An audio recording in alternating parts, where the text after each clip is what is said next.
ప్రభువునందు ప్రియ దేవుని బిడ్డలారా, నేటి వాక్య ధ్యానము కొరకు ప్రార్థన చేసుకుందాం. తలలు వంచండి, ప్రార్థనలో ఏకీభవించండి.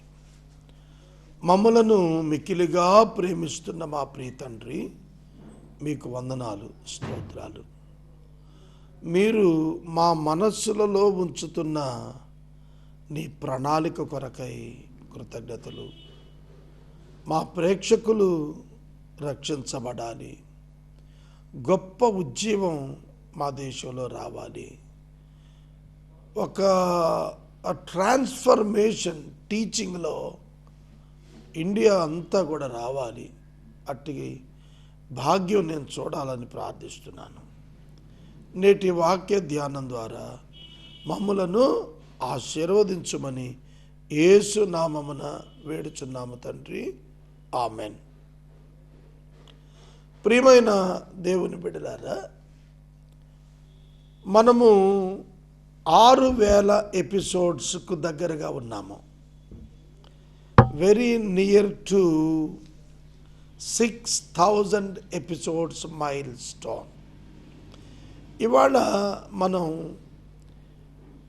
5,978వ ప్రసంగంలో ఉన్నాము.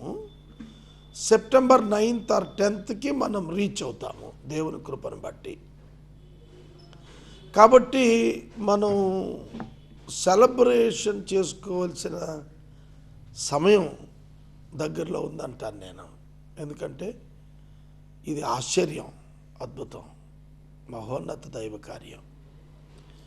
ఇది దేవుడు తప్ప మరెవరూ చేయలేంది. అందుకే నేను దేవుణ్ణి స్తుతిస్తున్నాను. తర్వాత ఒక మాట చెప్పాలి. 6,000 ఎపిసోడ్స్ నిర్వహించుకున్న మనం మొదటి రోజు నేను ఎలా ఉన్నానో, అది ప్రారంభించిన మొదటి రోజు నేను ఎలా ఉన్నాను, ఇప్పుడు కూడా అలాగే ఉన్నాను. I mean that I'm with empty hands. I mean that I am with empty hands and zero balance of bank account.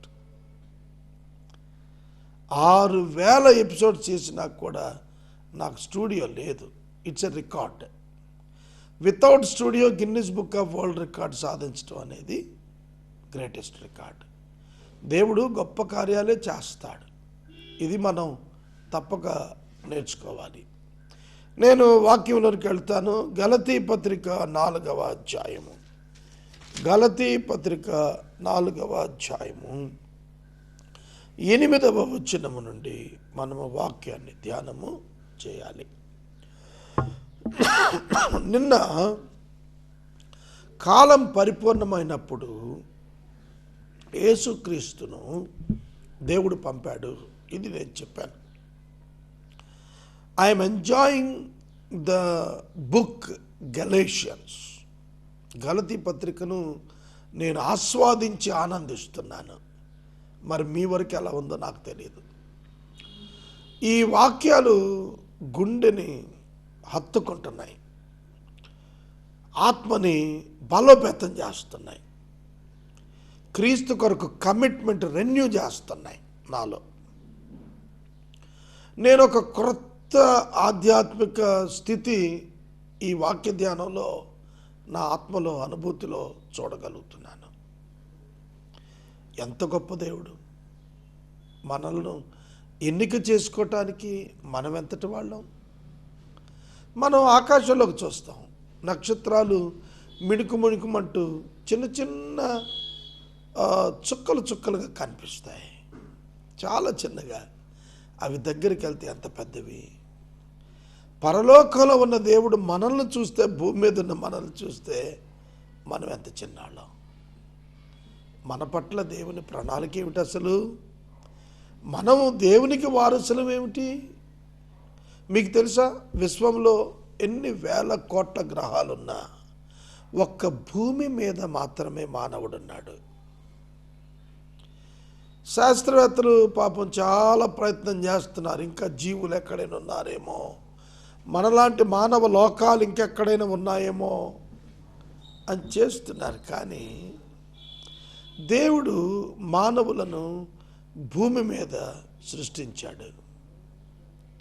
ఈ భూమి మీదకు ఇన్ని కోట్ల గ్రహాలుంటే ఈ చిన్న భూమి మీదకు దేవుడు నరుడిగా దిగొచ్చాడు. ఇది ఎంత అద్భుతం ఒకసారి ఆలోచించండి. అది కూడా ఎవరి కోసం? మీకోసం, నా కోసం. ఎంత గొప్ప గొప్ప వాళ్ళైనా తమ బిడ్డల కొరకు వస్తూ ఉంటారు. కానీ మన దేవుడు పరలోకం నుండి మన కోసం వచ్చేసాడు. మనం భూమి మీద పాపం చేసి మన యొక్క మార్గం చెరిపేసుకున్నామని చూసి మళ్ళా మన యొక్క రెస్టోరేషన్ కోసం దేవుడు నరుడిగా వచ్చాడు. ఒక మాట చెప్తాను, మీకు పరమగీతం తెలుసు. ఈ పరమగీతంలో మనం ఏం వింటాం? షూలమితిని ప్రేమించి సొలొమోను చక్రవర్తి ఒక పశువుల కాపరి వేషంలో ఆమె కోసం వచ్చి పడుగాపులు పడ్డాడు. ఒక చక్రవర్తి గొర్రెల కాపరి కోసం, ఆడపిల్ల కోసం వస్తే మనం ఇన్ని కావ్యాలు రాశాం. మరి సృష్టికర్త ఒక పాపి కోసం వస్తే ఎన్ని కార్యాలు రాస్తే సరిపోతుంది? మీరు చెప్పండి. కనుక మనం దేవుని పిల్లలం అనే మాట మనలో ఉజ్జీవాన్ని నింపాలి, మనలో జీవాన్ని నింపాలి, మనలో ఆనందాన్ని నింపాలి. ఇక మనకేం కావాలి? బంగారపు గనులా? ఈ టైటిల్ ముందు సరిపోతాయా చెప్పండి? బంగారపు గనులున్నవాడు కూడా దేవుని కుమారుడు కాలేడు కదా. బంగారపు గనులను బట్టి దేవుని కుమారుడి కంటే ఎక్కువ కాలేడు కదా. కానీ మనం బంగారపు గనులున్న వారి కంటే గొప్పవారం. కానీ లోకంలో మన ప్రభువు తగ్గించుకున్నట్టు తగ్గించుకుంటాం. లోకానికి మనం అర్థం కాము, కానీ లోకం మనకు అర్థమవుతుంది. మనం లోకాన్ని అర్థం చేసుకోవాలి. ఇప్పుడు ఈ వచనం చదువుతాను. ఆ కాలమందైతే మీరు దేవుని ఎరుగని వారై నిజమునకు దేవుళ్ళు కాని వారికి దాసులై ఉంటిరి గాని ఇప్పుడు మీరు దేవునిని ఎరిగిన వారును మరి విశేషముగా దేవుని చేత ఎరుగబడిన వారునై ఉన్నారు. కాబట్టి బలహీనమైనవి నిష్ప్రయోజనమైనవియునైనా మూలపాఠముల తట్టు తిరగనేలా మునుపటి మలే మరల వాటికి దాసులై ఉండకోరనేలా. పౌలు గారు 2 ప్రశ్నలు అడిగాడు. అవేమిటో విపులంగా చెప్తాను, జాగ్రత్తగానండి. మీరు మునుపు గత కాలంలో దేవుణ్ణి ఎరుగని వారు. ఈ ప్రశ్న ఆస్తికులను మనం అడిగితే నవ్వుతారు. మాకు దేవుడు తెలియపోవటం ఏంటండి? We have our own God అంటాడు ఒకడు. We have our national God అంటాడు మరొకడు. We have our native God అంటాడు మరొకడు. We have our family God అంటాడు. మనకు ఇలాంటి వ్యక్తులు సమాజంలో కొల్లలుగా భారతదేశంలో కనిపిస్తారు. మనకు సామెత ఉంది, 33 కోట్ల మంది దేవుళ్ళని, ఆర్ అదర్వైజ్ దేవతలని, సూపర్ న్యాచురల్ బీయింగ్స్ అని. అంటే నేను అనుకుంటాను, ఎవరికో ఆలోచన వచ్చి మొత్తం జనాభా లెక్కేసుకుని ఉంటారు. లెక్కేసుకుని చనిపోయిన వాళ్ళందరూ పితరుల దేవతలు కనుక వారు దేవుళ్ళని భావించుంటారు. నేను మాట చెప్తాను జాగ్రత్తగానండి, వాళ్ళేం తప్పు ఆలోచించట్లా వాళ్ళ స్థాయిలో. Because they don't know the God. దేవుని ఎరుగకపోవటాన్ని బట్టి తమకు దేవునిగా ఎవరిని భావించుకున్నారో వారే దేవుడు అనుకున్నారు. మృతి నొందిన వారు, చనిపోయినటువంటి వారు, మనకంటే ముందు కాలం చేసిన వారు, మంచివారు, ఈ చెడు చూడకుండా వెళ్ళిపోయిన వారు, వాళ్ళు మన గురించి వాళ్ళు ఆలోచిస్తారనే ఒక భావన ఇవాళ సమాజంలో అట్లా ఆలోచించే వ్యక్తుల్లో ఉండి వాళ్ళు వివిధ రకాలైన దేవుళ్ళని కల్పించుకున్నారు. నేను చెప్తుంది విమర్శ కాదండి, దయచేసి దయచేసి గుర్తించండి. ఇప్పుడు ప్రజెంట్ సినారియోలో బహుదైవత్వం అనేక మంది దేవుళ్ళు ఉన్నారు అని నమ్మే వ్యక్తులు తమకు ఏది దేవుడు అనే భావన ఉందో దాన్ని దేవుడిగా పెట్టుకున్నారు. నేను ఒక దినాన ఒక మిత్రుడితో మాట్లాడుతుంటే ఆయన ఒక విశ్లేషణ చెప్పాడు. ఆ విశ్లేషణ మీకు చెప్తానేనండి. మానవుడికి దేవుడంటే భయం. అందుకే ఒక పాము, ఒక సింహం, ఒక పులి, ఒక ఏనుగు, ఇట్లా మానవుడికి భయం కదా. అందుకు మానవుడు వాటిని దేవుళ్ళుగా సృష్టించుకున్నాడు. ఇంకోటి చెప్పాడు, మానవులకి దేవుడంటే బలం గలవాడు అని అర్థం.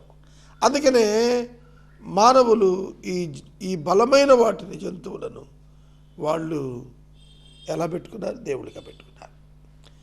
తర్వాత దేవుడు అంటే చాలా గొప్పవాడు, పెద్దవాడు. అందుకే కొండను దేవుడిగా పెట్టుకుంటారు. ఇట్లా మనం ఆలోచిస్తే ఒక్కొక్క భావనకు ఒక్కొక్క రూపం ఇచ్చుకుంటూ వచ్చారు. అందుకు బహుదేవుళ్ళు ఏర్పడ్డారు. తమకి వర్షం కావాలనుకోండి, ఒక దేవుడు. లేదంటే తమకి పంటలు కావాలి, ఒక దేవుడు. చదువు కావాలి, ఒక దేవుడు. డబ్బు కావాలి, ఒక దేవుడు. ఆటంకాలు ఆపాలి, ఒక దేవుడు.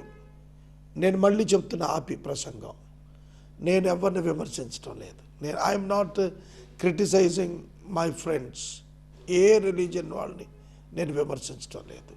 How the concept was developed అనేది ఒక విశ్లేషణ ఒక ఆయన చెప్పిన దాని మీద నేను చెబుతున్నాను. Okay, I'm just sharing, not criticizing. Please understand. ఇలాగా దేవుళ్ళు కాని వారికి దేవుళ్ళుగా వారు పెట్టుకోవటానికి ప్రయత్నం చేశారు. కొన్ని గ్రామాలు వెళ్ళండి, గ్రామ దేవతలు ఉంటాయి. ఆ గ్రామానికి ఆ దేవత, మళ్ళీ వేరే గ్రామం వెళితే వేరొక దేవత ఉంటుంది. సో మనకు ఏథెన్స్ అని ఒక పట్టణం ఉంది బైబిల్లో. ఆ ఏథెన్స్ పట్టణంలో అయితే అన్ని గ్రామాల్లో ఉన్న దేవతలు అన్ని విగ్రహాలు తెచ్చి ఒక్క ప్లేస్లో పెట్టుకున్నారు. ఒక ఐడల్ తీసుకొచ్చారు. దాని కింద ఒక పేరు రాశారు, తెలియబడని దేవుడు. అంటే ఏంటో మీకు అర్థమైందా? ఇన్ని దేవతా విగ్రహాలు ఉండగా ఇంకొక దేవుడు తెలియబడినోడు ఎవరు? మేబీ నేను మరిచిపోయానేమో, నేను గుర్తించలేదేమో, అట్లాంటి ఒక దేవుడు ఉన్నాడేమో. ఒకవేళ అలాంటి దేవుడు కూడా ఉంటే ఆయన నేను పూజించలేకపోతున్నానేమో. మై ఫ్రెండ్స్, నేను చెబుతున్నాను, ఆస్తికులైన ప్రతి వాడిలో దేవుణ్ణి ప్రేమించాలి, దేవుణ్ణి ఆరాధించాలనే ఒక తపన ఉన్నట్టుగా మనం చూస్తాం. That should lead to real God, true God, creator God, salvation giver, రక్షణ ఇచ్చు దేవునికి, సృష్టికర్త అయిన దేవునికి చేరటానికి ఆ భక్తి ఒక కారణం కావాలా. నేను మనవి చేస్తున్నాను, జాగ్రత్తగా వినండి. ఎందుకంటే ఇది మీడియాలో వెళుతున్న ప్రసంగం, పలువురు కావాలని అపార్థానికి తీసుకెళ్ళేటువంటి ప్రసంగం. నా టాపిక్ ఇక్కడ దేవుడు కాబట్టి, తెలియబడిన దేవుడు కాబట్టి, ఎరుగని దేవుళ్ళు అని అనుకున్నారు కనుక ఈ మాటలు మాట్లాడుతున్నాను. నేను బహు జాగ్రత్తగా, భయంతో ఈ ప్రసంగాన్ని ప్రజెంట్ చేస్తున్నాను. ఒక పట్ల మిక్కుటమైన గౌరవంతో, ఏ మిత్రులను కించపరచకూడదనే భావంతో నేను ఈ మాటలు చెబుతున్నాను. It is the scenario of the people who trusted God, who created God for them. బైబిల్లో ఉదాహరణలు ఉన్నాయి. ఇజ్రాయేలు జనాంగం మోషే ద్వారా వెలుపటికి వచ్చిన తర్వాత మోషే సీనాయి పర్వతం మీదకి 40 రోజులు వెళ్ళాడు. ఈ 40 రోజుల్లో ఈ జనం మోషే ఏమైపోయాడో, దేవుడేమైపోయాడో మాకు తెలియదు, మాకు విగ్రహం చేసే బాబు అని అడిగితే అహరోను బంగారాన్ని తీసుకొని ఒక పోత విగ్రహం దూడం చేసేసాడు. పోకర్తో చెక్కి దూడం చేసేసాడు బంగారంతో. ఇజ్రాయెల్ దేశం నేను విజిట్ చేసినప్పుడు ఆ సీనాయి పర్వతం నుండి వచ్చేస్తున్నప్పుడు లెఫ్ట్ సైడ్ ఒక కొండ మీద ఈ దూడ బొమ్మ చెక్కి ఉంటుంది రాయి మీద. ఆ స్థలంలోనే వాళ్ళు ఈ ఈ యొక్క విగ్రహం చేసుకున్నారని భావిస్తారు ఇజ్రాయెల్ దేశంలో. కాబట్టి నేను మనవి చేస్తున్నాను, ఈ దేవుడు అనే కాన్సెప్ట్లో నిజముగా దేవుడు కాని వారిని దేవునిగా మీరు కలిగి ఉన్నారు గతంలో. కాబట్టి అదర్ దాన్ జీసస్ క్రైస్ట్, యేసుక్రీస్తు ప్రభు తప్ప ఇతర ఎవరిని దేవునిగా కలిగి ఉన్నా కూడా ఈ వచనం వర్తిస్తుంది. ఓకే, నేను చెప్తున్నాను జాగ్రత్తగా. గోగినేని బాబు అనే ఆయన ఎథీస్ట్, నాస్తికుడు, థీయిస్ట్ కాదు, దేవుని నమ్మడు. ఆయన చెప్పాడు, RK interview, Radhakrishna ABN open heart ఇంటర్వ్యూలో అతను మాట్లాడుతున్నాడు, ఇప్పుడు మనం ఇండియాలో ఇన్ని దేవుళ్ళను దేవతలను చూస్తున్నాం, మత నాయకులను చూస్తున్నాం అంటూ క్రిస్టియానిటీ అనే రిలీజన్ కూడా ఫేడ్ అవుట్ అయిపోతోంది. జాగ్రత్తగానండి, క్రిస్టియానిటీ అనే రిలీజియన్ కూడా ఫేడ్ అవుట్ అవుతోంది. టేకింగ్ చేంజెస్ ఇన్ రిలీజియన్, దాని మీద ఆయన మాట్లాడాడు. దాంతోపాటుగా ఇతర మతాల గురించి ఆయన మాట్లాడుతున్నప్పుడు మీరు గమనించండి, కొంతమంది దేవుళ్ళు ఫేడ్ అవుట్ అయిపోయారు అన్నాడు. What does it mean? What he would like to say? ఆయన ఏం చెప్పాలనుకున్నాడు, ఏమి మాట్లాడుతున్నాడు ఆయన అంటే, సమ్ గాడ్స్, కొన్ని దేవతలు తెరమరుగయ్యారు అన్నాడు. నిజమే, బైబిల్ గ్రంథంలో అష్షూరు దేవతలు ఉన్నాయి, ఐగుప్తు దేవతలు ఉన్నాయి, బబులోను దేవతలు ఉన్నాయి, మిద్యాను దేవతలు ఉన్నాయి కదా, కనాను దేవతలు ఉన్నాయి. మరి ఇవాళ ఎన్ని ఏమయ్యాయి? ఇవాళ ఏమి కనపట్టలేదేంటి ఆ దేవతలు దేవుళ్ళు? If they are really gods, they should be present even today, and they should be the god for the whole world, not for limited to one country. దేవుడు అంటే భారతదేశానికి దేవుడా? కాదు కదా, సృష్టికర్త కదా. మరి సృష్టికర్త అయిన వాడు ఎట్లా ఫేడ్ అవుట్ అయిపోతాడు? కాబట్టి ఈ మతాలన్నీ తప్పు, మత మూఢాచారం నుంచి బయటికి రండి అని ఆయన చాలా సవాలుతో మాట్లాడాడు. నేను ఈ రిఫరెన్స్లన్నీ ఇస్తున్నాను. ఎందుకు ఇస్తున్నానంటే, you should understand the opinion of others also. ఊరికే నా మతం విశ్వాసం ఈయన హర్ట్ అయ్యేట్టు మాట్లాడి అనబాకండి వెంటనే. You also need to understand the opinion of the థీయిస్ట్స్ about the religion or the other religious feelings about your religion and the objections of others about your religion. తెలుసా? అప్పుడు నువ్వు మెచ్యూర్డ్ మ్యాన్ అవుతావు, అంతేగాని నన్ను అట్టన్నారు, నా దేవుణ్ణి ఇది చేశారు, అది చేశారు. ఈ మధ్యన హైదరాబాద్లో ట్యాంక్ బండ మీద ఊరేగింపు తీద్దామని చెప్పి ఒక బృందం వచ్చారు నా దగ్గరికి. నేను అడిగాను, ఎందుకు తీస్తున్నారని.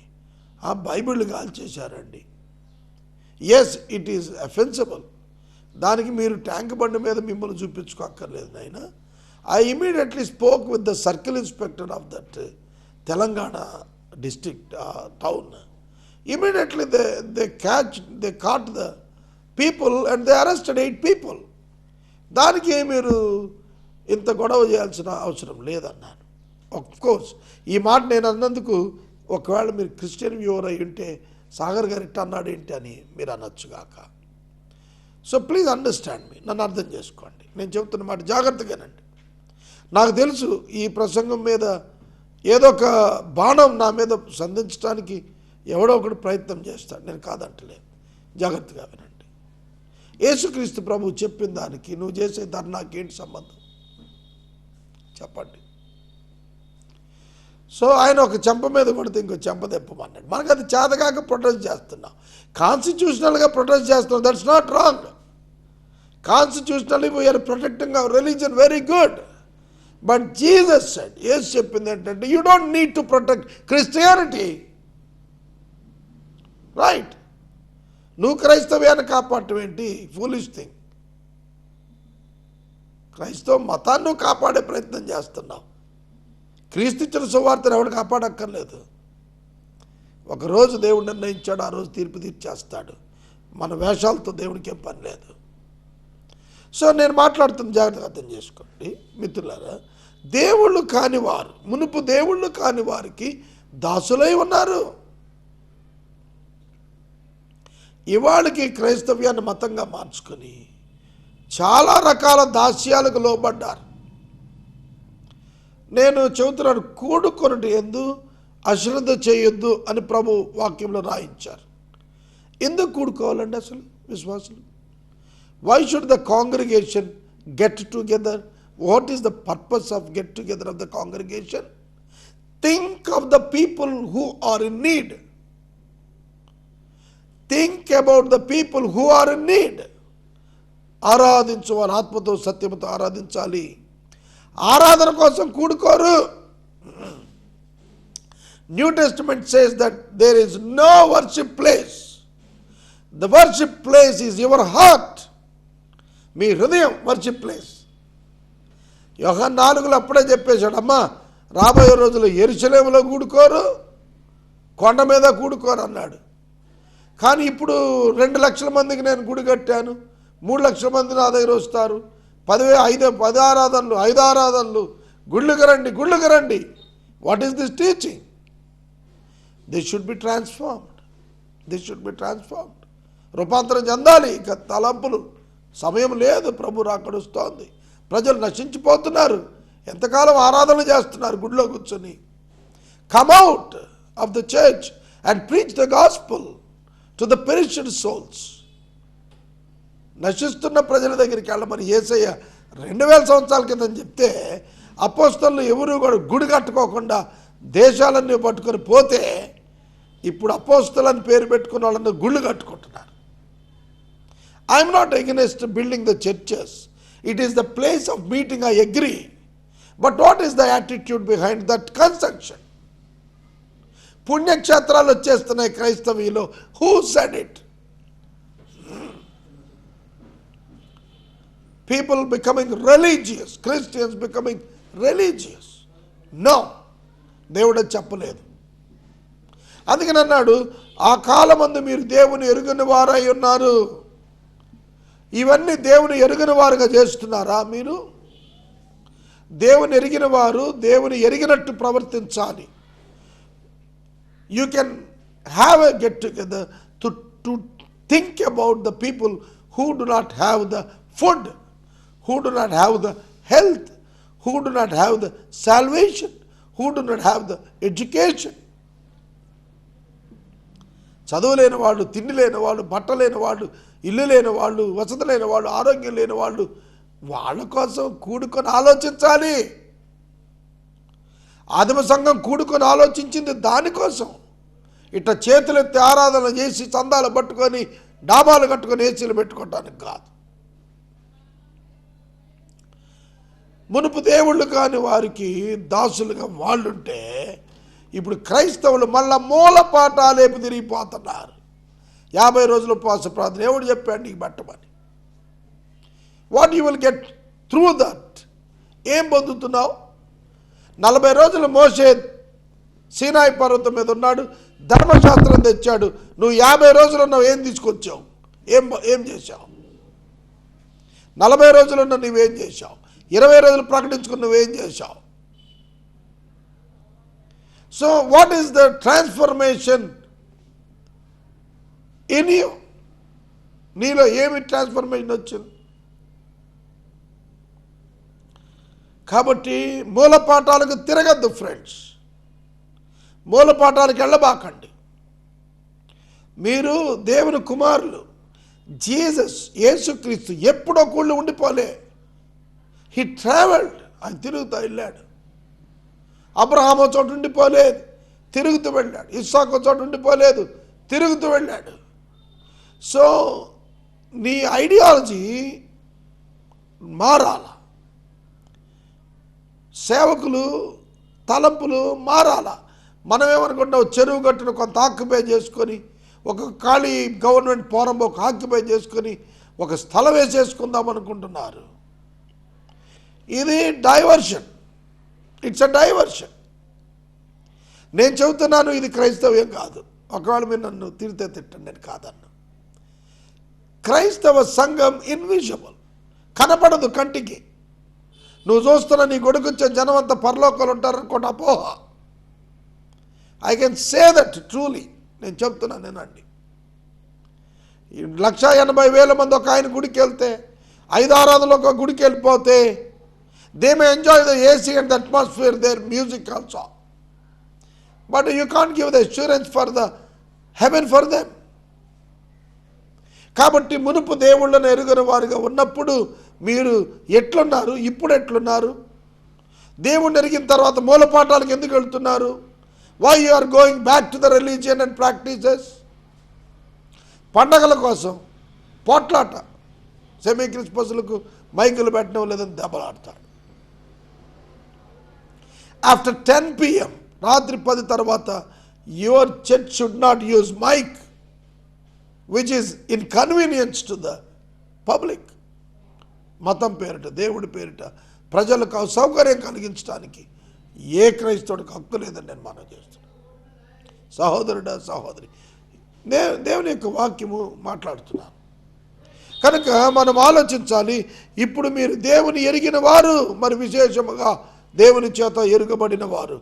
నేను రేపు కూడా ఇదే వచ్చినాన్ని నేను ధ్యానం చేస్తాను కనుక జాగ్రత్తగా అర్థం చేసుకోండి.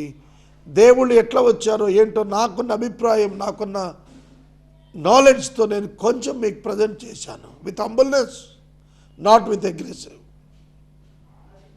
Aggressive feelings, but with humbleness I present you my thoughts and my views and my knowledge. You may accept it or you may not accept it. It is my view of understanding. It's my understanding, it's my view. So నేను మనం చేస్తున్నాను, ప్రియమైన దేవుని బిడ్డలారా, దేవుణ్ణి ఎరిగిన తర్వాత నీలో మార్పు రాకపోతే నువ్వు క్రైస్తవుడు కాదు. నువ్వు మతంలోకి పోతే నువ్వు క్రైస్తవుడు కాదు. If you cannot love your neighbour, you are not a Christian. రేపు మిగతా విషయాలు మాట్లాడదాం. ప్రార్థన. మమ్మలను మిక్కిలుగా ప్రేమిస్తున్న మా తండ్రి, వందనాలు, స్తోత్రాలు. నేటి వాక్య ధ్యానమున మమ్మల్ని ఆశీర్వదించినందుకు కృతజ్ఞత ప్రభు. ఈ ప్రసంగం ఎవరికి అపార్థం కాకుండా కృపనిమ్మని యేసు నామమున వేడుచున్నాం తండ్రి, ఆమేన్. తండ్రి అయిన దేవుని ప్రేమ, కుమారుని యేసయ్య కృప, పరిశుద్ధాత్మ దేవుని యొక్క అన్యోన్య సహవాసం సదాకాలం మనందరికీ తోడై ఉండును గాక, ఆమేన్.